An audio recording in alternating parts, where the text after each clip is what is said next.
এটা গল্পের third part. আগের পর্বের শেষে বলেছিলাম বাঁশঝাড়ের ভেতর থেকে একের পর এক মশালের আলো জ্বলে উঠছিল। প্রথমে মনে হয়েছিল এরা হয়তো সেই ডাকাত দল, কিন্তু কয়েক সেকেন্ড পর টর্চের আলো তাদের মুখে পড়তে আমার বুকের ভেতরটা যেন বরফ হয়ে গেল। ওদের মুখগুলো মানুষের মতো হলেও সবাই অস্বাভাবিকভাবে ফ্যাকাশে। কারো চোখে মনি নেই, কারো চোখের এক পাশ পুড়ে গেছে, কারো গলায় গভীর ক্ষতের দাগ। সবচেয়ে ভয়ঙ্কর ব্যাপার হলো ওরা হাঁটছিল, কিন্তু কারো পায়ের শব্দ হচ্ছিল না, শুধু মশালের আগুনগুলো এগিয়ে আসছিল।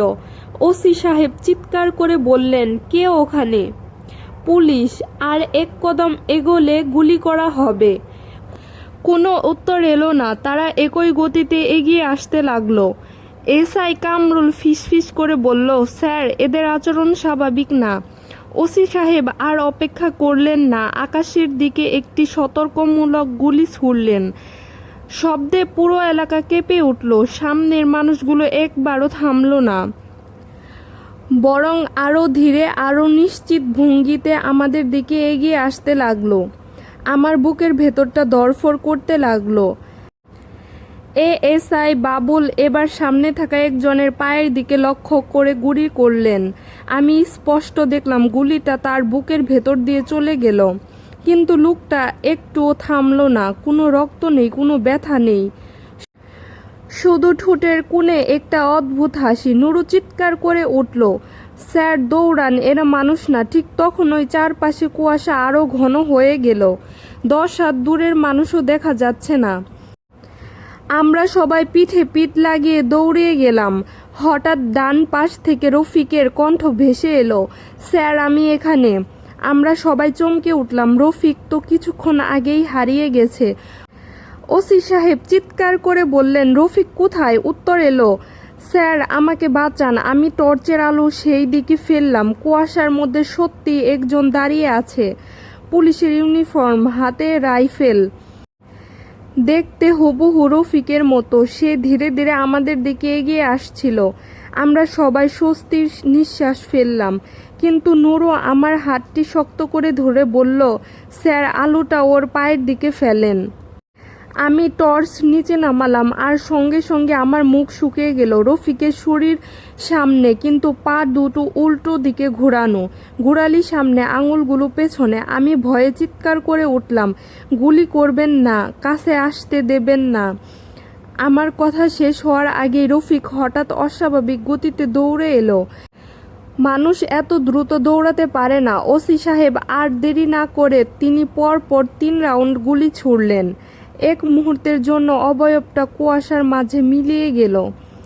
তারপর চারিদিক থেকে একসঙ্গে হাসির শব্দ, পুরুষের হাসি, নারীর হাসি, শিশুর হাসি, সব মিলিয়ে এমন এক বিকট শব্দ যেন পুরো গ্রাম আমাদের নিয়ে হাসছে। আমার কানে তালা লেগে গেল। হঠাৎ গ্রামের সব বাড়ির দরজা একসঙ্গে খুলে গেল, কিন্তু ভেতরে কোনো মানুষ নেই, শুধু অন্ধকার।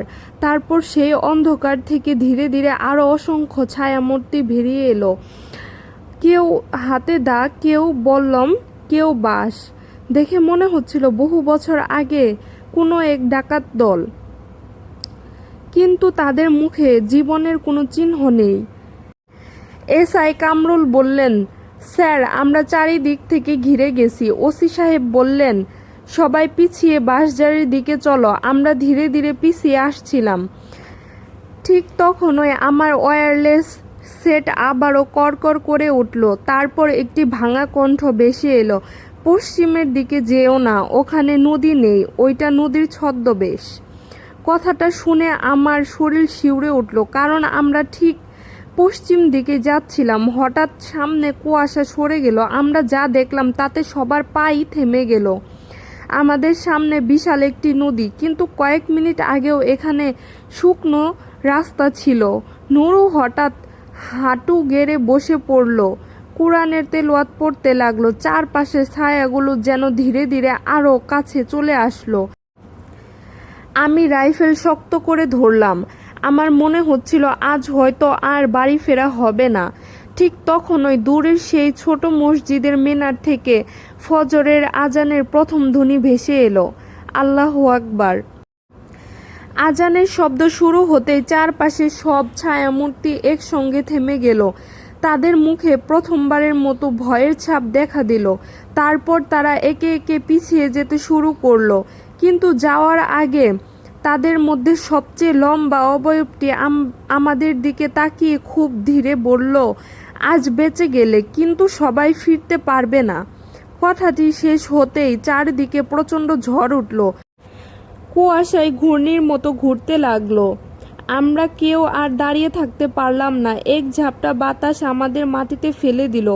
আমি মাথায় আঘাত পেয়ে অজ্ঞান হারানোর আগে শুধু একটি জিনিস দেখেছিলাম, আমাদের দলের এএসআই বাবুলকে দুটো কালো ছায়া টেনে নিয়ে যাচ্ছে, আর তিনি চিৎকার করে বলছে, আমাকে ছেড়ে যেও না।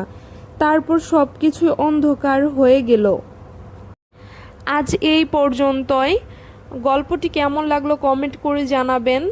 আর কালকে নেক্সট পার্ট দিব, কালকেই শেষ পার্টটি চলে আসবে।